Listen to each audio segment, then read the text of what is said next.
سلام، طاهری سفر هستم و با اخبار امروز پنجشنبه یکم می در خدمت شما.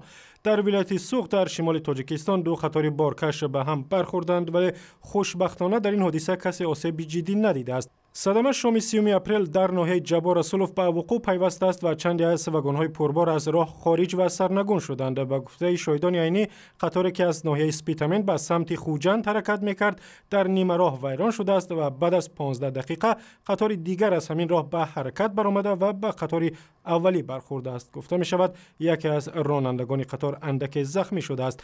متخصصان و مقامات به تحقیق سبب‌های حادثه شروع کردند.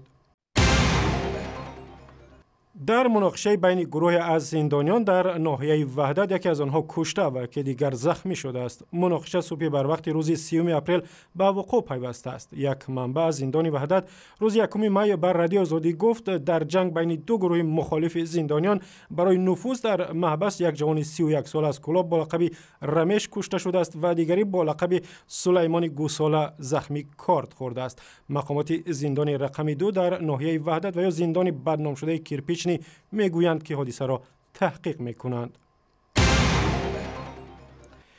و روز 1 می در مسجد مرکزی شهر دوشنبه آزمون حفظ و قرائت قرآن کریم خاتمه یافت که در آن آزمون 136 نفر داوطلب عنوان قاری بهترین تاجیکستان از سراسر کشور شرکت کردند.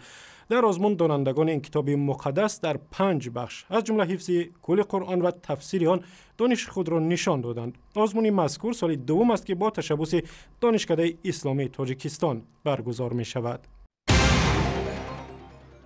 در تاجیکستان که 60% ذخیره‌های آبی آسیای مرکزی از آنجا سرچشمه می‌گیرد، تنها 30% اهالی با آب پاک آشامیدنی دسترسی دارند و تمام در بسیاری از روستاهای تاجیکستان شبکه‌های آبرسانی وجود ندارد و مردم مجبورند از راه‌های دور و باخر و عرابه آب بیارند. این ویدیو را که می‌بینید بختیار عبدالستار، یک کاربر وبسایت رادیو آزادی از دهه پیستمزار ناحیه کولاب فرستاده است که یکی از آرزوی اساسی مردم این روستا کشیدن شبکه آبرسانی به دهه آنهاست.